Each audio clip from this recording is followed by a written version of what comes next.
போலும் ஆவேன் என்று அவளிடத்தில் சொன்னான். கவனிங்க ஆண்டவருடைய பிள்ளைகளே, இந்த இடத்துல சிம்சோனை அந்த தெளிலால் என்ன பண்றா அப்படின்னு சொன்னா, அவசரப்படுத்துறா. சொல்ல மாட்டியா, டார்ச்சர் பண்றா. காலையில எந்திரிச்சா டார்ச்சர், மத்தியானம் தூங்குனா டார்ச்சர். சொல்லு சொல்லு, மகாபலம் எதில் வந்திருக்குது? இதை செய்ய மாட்டியா? இதில் ஒரு லோன் வாங்க மாட்டியா? இந்த பொருளை வாங்க மாட்டியா?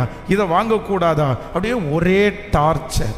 ஆனால் வேதம் சொல்லுது, இந்த சிம்சோன் கடைசியில் இந்த டார்ச்சர் தாங்க முடியாமல் என்ன சொல்கிறார் அப்படின்னு சொன்னால், எஸ், தன்னுடைய இருதயத்தில் இருக்கிற எல்லாவற்றையும் வெளிப்படுத்துகிறார்.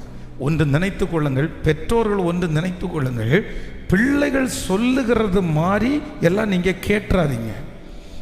வேதம் சொல்கிறது, சாலோமன் அரசாண்டதுக்கு பிற்பாடு அவனுடைய மகன் ரெகொபெயாம் அவனுடைய சார்பில் ராஜாவாகிறான்.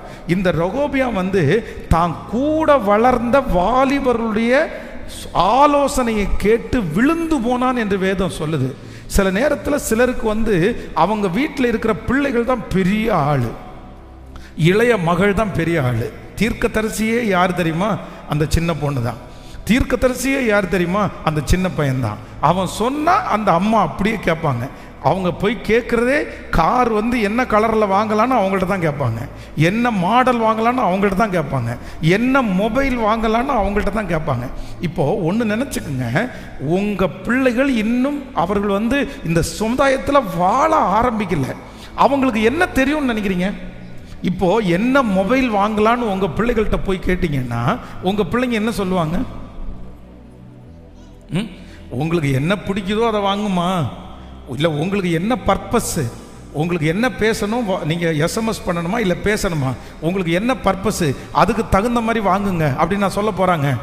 அவங்க டிவியில் என்ன ஆடு பார்க்குறாங்களோ அந்த ஆடை பார்த்துட்டு இந்த மாதிரி வாங்கலாம்ல.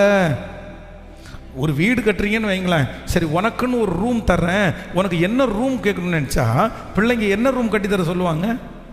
அவனுக்கு அன்னைக்கு மைண்ட் செட்டில் என்ன இருக்குதோ அதைத்தான் சொல்லுவாங்க. உங்கள் வீட்டில் டிசைட் பண்ணுற அத்தாரிட்டி உங்கள் பிள்ளைகளுக்கு அல்ல, கர்த்தர் யாருக்கு தந்திருக்கிறார் தெரியுமா? சொல்லுங்க. நான் பிள்ளைங்க 4 பேரை உட்கார வச்சு நீங்கள் கவுன்சிலிங் பண்ணுறதுலையோ இல்லைன்னா இது வாங்கலாமோன்னு கேட்குறது தப்பு இல்லை. ஆனால் கண்மூடித்தனமாக பிள்ளைங்க என்ன வாங்க சொல்கிறாங்களோ அதை வாங்கினீங்கன்னா ஒரு நாள் நீங்கள் எங்கே போய் நிற்பீங்க? சொல்லுங்க. பிள்ளைகளுக்கு பார்க்குறதெல்லாம் வாங்கலான்னு தான் தோணும், பிள்ளைகளுக்கு எல்லாமே வாங்கலான்னு தோணும். பிள்ளைகள் உங்கள்கிட்ட கார் வாங்க சொன்னால் என்ன கார் வாங்கன்னு நினைப்பீங்க? ஒரு மாருதி 800 வாங்கிட்டு வாங்கப்பா அப்படிதான் சொல்லுவாங்க. பென்ஸு BMW வாங்கிட்டு வாங்கப்பா, நம்ம இருக்கிற கெத்துக்காக தான் வாங்கலாம். பென்ஸு BMW வாங்கி நம்ம மேனேஜ் பண்ண முடியுமா? நிறைய பேர் இருக்கீங்க, ரொம்ப ஜாக்கிரதை. பிள்ளைகள் சொல்லுகிறதெல்லாம் அவன் எந்த ஸ்கூலில் படிக்க வைக்கிற சொல்கிறானோ அந்த ஸ்கூலில் தான் படிக்க வைப்பாங்க. அவன் எந்த கோர்ஸ் இருக்குன்னு சொன்னால் அதைத்தான் செய்வாங்க. நீங்கள் எதுக்கு அப்படி பழக்கிறீங்க? பிள்ளைகளுக்கு உரிமை இல்லைன்னு நான் சொல்லலை. பிள்ளைகளுக்கு தன்னுடைய வாழ்க்கையை வாழ்கிறதுக்கு உரிமை இல்லையா? இன்னைக்கு எல்லாம் அப்படி தான் உலகத்தில் போயிட்டு இருக்கு. ஆனால் ஆண்டவர் என்ன சொல்கிறார் அப்படின்னா, பிள்ளை ஆண்டனை நடத்த வேண்டிய வழியிலே நடப்பான்னு சொல்லலை, நடத்து. பிள்ளை ஆண்டானை நடக்க வேண்டிய வழியிலே நடத்து.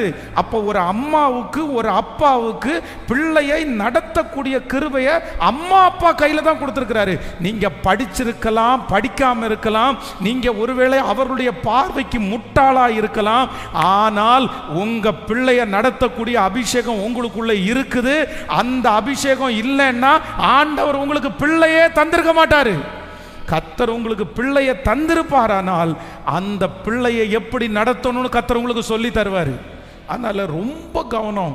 பிள்ளை இந்த பையனை எனக்கு பிடிக்குது, பொண்ணு இந்த பொண்ணை எனக்கு பிடிக்குது அப்படின்னு சொல்லி இன்றைக்கி நிறைய அம்மா அப்பா ரொம்ப ஜென்ரல் மைண்டாம். நான்லாம் என் பிள்ளையினுடைய காதலுக்கெல்லாம் நான் விரோதியாக நிற்க மாட்டேன். நான் எல்லாம் என் பொண்ணுனுடைய காதலுக்கு விரோதியாக நிற்க மாட்டேன். உனக்கு யாரை பிடிக்குதோ நீ கூட்டிகிட்டு வாப்பா, நீ யாரை பிடிக்குதோ எடுத்துகிட்டு வாப்பா, நான் உனக்கு சாங்ஷன், அவ்வளோதான், நான் உனக்கு கல்யாணம் பண்ணி வச்சிடுறேன். இது ஒரு நல்ல அப்பாவனுடைய வார்த்தையா? இது ஒரு ரட்சிக்கப்பட்ட தகப்பனுடைய வார்த்தையா? இது ஆண்டவரை தேடுகிற ஒரு தகப்பனுடைய வார்த்தையா? ஒரு தகப்பன் வந்து வேதம் சொல்கிறது, தன் இஷ்டத்திற்கு விடப்பட்ட பிள்ளை தன்னுடைய தாய்க்கு என்ன உண்டு பண்ணுமாமா? ஆமா, வெட்கத்தை உண்டு பண்ணும். அப்படியெல்லாம் செய்ய முடியாது. அந்த அத்தாரிட்டி பவரா ஆண்டவர் யார் கையில கொடுத்திருக்கிறாருன்னா நம்ம கையில தான் கொடுத்திருக்கிறாரு. அந்த பிள்ளை முடிவெடுத்தது சரியா தவறா, என்ன இருக்குது, இது இப்படி போகாத, இப்படி செய்யாத, இது நல்லா இருக்காது அப்படின்னு அதை மிஞ்சியும் உங்களை எதிர்த்துட்டு அந்த பிள்ளை பண்றதை நம்ம ஒன்றும் பண்ண முடியாது. ஆனா உங்களுடைய பார்ட்ல நீங்க எப்படி இருக்கணும்னா ரொம்ப கவனமா இருக்கணும். இன்னைக்கு உலகம் ரொம்ப மோசமாக போயிட்டு இருக்குது. நிறைய தகப்பனார் தாயார் பிள்ளைகளுடைய வாழ்க்கையை குறித்து, சில பிள்ளைகள் வந்து தன்னுடைய தகப்பனும் தாயும் தன்னுடைய வாழ்க்கையில் இன்டர்ஃபியர் ஆகிறத நிறைய பிள்ளைங்க விடுறதே இல்லை. என் வாழ்க்கையில் குறுக்க வராதிங்க, என் வாழ்க்கையில் குறுக்க வராதிங்க. அன்பு வாலிப தம்பி தங்கச்சி, உனக்கு எச்சரிப்பா சொல்றேன், உன் அம்மா அப்பாவை உன் வாழ்க்கைக்குள்ள விடாம, உன் பாஸ்டரை உன் வாழ்க்கைக்குள்ள விடாம, இன்னைக்கு பார்த்த பையன், இன்னைக்கு பார்த்த புள்ள, இன்னைக்கு பார்த்த ஃப்ரெண்டு, இன்னும் வாழவே ஆரம்பிக்காத பையன், அவனை உன் வாழ்க்கையில விட்டு அவன் சொல்லுகிறது படியெல்லாம் நீ நடப்பாயானால் ஒரு நாள் இந்த பாஸ்டர் இங்க கத்துறாரு பாருங்க, நீ அதை நினைச்சு ரொம்ப வருத்தப்படுவ. ஒரு 6-7 பக்கம் கொண்ட ஒரு லெட்டர் கடந்த வாரத்தில் எனக்கு வந்தது. அந்த லெட்டரில் எழுதியிருந்த அந்த தேவ பிள்ளை திரும்ப எழுதின வார்த்தை என்ன தெரியுமா? 20 years, 20 வருஷத்துக்கு முன்னாடி நான் ஏன் உங்களை பார்க்கல, 20 வருஷத்துக்கு முன்னாடி உங்களை ஏன் நான் கண்டுபிடிக்கல, 20 வருஷத்துக்கு முன்னாடி உங்களை மாதிரி ஒரு ஆளை ஏன் ஆண்டவர் எனக்கு காண்பிச்சு தரல, 20 வருஷத்துக்கு முன்னாடி உங்களை மாதிரி ஒரு பர்சன் எனக்கு பேசியிருந்தா, உங்களை மாதிரி ஒருத்தர் நடத்திருந்தா, நான் இவ்வளோ பெரிய சிக்கலுக்குள்ள மாட்டியிருக்க மாட்டேன். என் அபிஷேகம் போயிருச்சு, என் அழகு போயிருச்சு, எல்லாம் போய் நாம் வாழ்றதுக்கு வழி இல்லாதவளா இன்னைக்கு நின்றுட்டு இருக்கிறேன். காரணம், இந்த மாதிரி வார்த்தைகளை எனக்கு சொல்லி தர்றது கூட ஒருத்தரும் இல்லைன்னு அந்த லெட்டர்ல கண்ணீரோடு அவர்கள் எழுதியிருந்தார்கள். ஆனா இன்றைக்கு ஆண்டவர் இந்த திருச்சபையின் மூலமாய், ஊழியக்காரர் மூலமாய் உங்களோட பேசுறாருன்னா ஆண்டவர் உன் மேல ஏதோ ஒரு திட்டத்தை வச்சிருக்கிறாரு. உங்களை காப்பாற்றணும்னு ஆண்டவர் நினைக்கிறாரு. உங்களை அந்த அழிவின் பாதையிலிருந்து கர்த்தர் உங்களை தூக்கி எடுக்கணும்னு நினைக்கிறாரு. ஆண்டவர் உங்களை அலங்கரிக்கணும்னு நினைக்கிறாரு. அதனால என் வாழ்க்கையில, என்னுடைய வாழ்க்கையில என் தகப்பனாருடைய தலையீடு தேவை, என் தாயாருடைய தலையீடு தேவை. எல்லாவற்றுக்கும் மேலாக என் தேவாதி தேவனுடைய தலையீடு, அவர் சித்தம்படிதான் என் வாழ்க்கை நடக்கணும். அவருடைய சித்தம் இல்லாம என் வாழ்க்கையில எதுவுமே நடந்துடக்கூடாது. ஆமேன் சொல்லுங்க.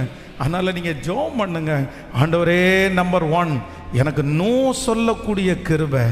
எப்படி நோ சொல்லணும் அப்படின்னு சொன்னா, என்னை டார்ச்சர் பண்ணா நான் அதை என்ன பண்ண மாட்டேன், சத்தமா சொல்லுங்க, செய்ய மாட்டேன். என்னை ரொம்ப டார்ச்சர் பண்றாங்கன்னா ஏதோ ஒன்று கேட்கல, சொல்லுங்க, ஏதோ ஒன்று இருக்குது. எப்பவுமே நல்ல பொருளை கூவி விற்க வேண்டிய அவசியம் கேட்கல, கூவி விற்க வேண்டிய அவசியம் இல்லை. எப்பவும் நல்ல பொருள் நமக்கு இலவசமாகவும் கிடைக்க போறதும் இல்லை. ஒரு ரொம்ப விலையேற பெற்ற பொருள் ரொம்ப சீப்பா நமக்கு கிடைக்குது அப்படின்னு சொன்னா 90% அது கிடைக்கிறதுக்கு வாய்ப்பு இல்லை. ஏதோ 1% அதை வாங்கின நபர் ஏமாந்து முடியாம சிக்கலில் மாட்டி ஒரு நபர் விற்கலாம். அதான் செகண்ட் ஹேண்ட்ஸ் கார் வாங்க போகும்போது இருக்கிற எல்லா காருக்கும் செகண்ட்ஸ் விற்கிறவர் என்ன சொல்லுவார் அப்படின்னு சொன்னா, இது அர்ஜென்டா விற்கிறாங்க, இது இங்க இருந்து அப்ராடுக்கு அவங்க டிரான்ஸ்ஃபர் ஆகி போறாங்க. அவர் உசிலாம்பட்டியில் தான் உட்காந்துருப்பாரு. அந்த காருடைய ஓனர் எங்க பிளேஸ், ஊர் எங்கன்னு கேட்டினா உசிலாம்பட்டி. ஆனால் அதை விற்கிற அந்த நபர் சொல்லுவார், ஐயோ அவர் எங்க தெரியுமா, வெளிநாட்டுக்காரரு, வரும்போது மட்டும்தான் வண்டி ஓட்டுவார், திரும்பி இப்போ ஊருக்கு போறாரு, அதனால இந்த வண்டியை வித்துட்டு போறாரு. எத்தனை பேர் தான் வண்டியை வித்துட்டு வெளிநாட்டு போவாங்களோ தெரில.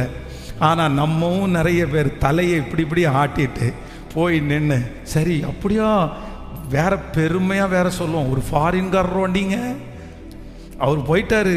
அதனால கிலோமீட்டர் ரொம்ப கம்மியாக தான் ஓடி இருக்குது. அவங்க அந்த மீட்டரை எடுத்து கம்மி பண்ணி சுற்றி 1,00,000 கிலோமீட்டரை 40,000 கிலோமீட்டராக மாற்றினா நமக்கு எங்கே தெரிய போகுது? அதனால் நான் என்ன நம்புகிறேன் அப்படின்னா, இந்த நோ சொல்லக்கூடிய ஒரு பெரிய தகுதியை, தைரியத்தை யார் தரணும் அப்படின்னா, கையை உயர்த்தி ஆண்டவரிடத்தில் கேளுங்க பார்க்கலாம், கேளுங்க பார்க்கலாம். இது ஒரு பெரிய தைரியம், இது ஒரு பெரிய தைரியம். இது மனிதர்களால் கொடுக்க முடியாத ஒரு தைரியம், இது சூழ்நிலைகளால் கொடுக்க முடியாத ஒரு தைரியம், எங்கிட்ட இருக்கிற பணத்தினால் கொடுக்க முடியாத ஒரு தைரியம். கைகளை உயர்த்தி சொல்லுங்க, அப்பா அப்பா இந்த தைரியத்தை என் பிள்ளைக்கு தாங்க ஆண்டவரே. யாரோ ஒருத்தர் மாட்டி இருக்கலாம், என்னுடைய கணவனார் இதில் தான் சிக்கி இருக்கிறார் பாஸ்டர், என் மனைவி இதில் தான் சிக்கி இருக்கிறாங்க, என் குடும்பமே இதில் சிக்கி இருக்குது, என்னமோ தெரில, அவங்க பேச பேச பேச ரொம்ப ட்ரிகர் ஆகி அதிலிருந்து நோ சொல்ல முடியாமல் வெளியே வர முடியாமல் தவிச்சிட்டு இருக்கிற ஒவ்வொருத்தருக்கும் கர்த்தர் இப்பொழுது ஒரு பலனை கர்த்தர் தருவாராக. இந்த வாரத்தில் ஆண்டவர் தருவாராக. கேளுங்க, கைகளை உயர்த்தி, இயேசுவே அப்பா அப்படிப்பட்ட தைரியம் எங்களுக்கு உண்டாகட்டும், முழு பலத்தோட எனக்கு உண்டாகட்டும் ஆண்டவரே. எங்களுக்கு அந்த தைரியத்தை தாங்க ஆண்டவரே. நாங்க அவமானம் அடைகிறதற்கு ஒரு நாளும் நீர் விடாதிருப்பீராக ஆண்டவரே. நாங்க உமது பிள்ளைகள் ஆண்டவரே. இப்பொழுது அந்த வாலிப தம்பிய தங்கச்சிய இந்த பிரசங்கம் பண்ணி கொண்டிருக்கும் போதே நாங்க ஜெபிக்கிறோம், அவர்களை கர்த்தர் எடுத்துக்கொண்டு வருவீராகப்பா. சொல்லுங்க, வாங்க ஆண்டவரே. ஹல்லேலூயா.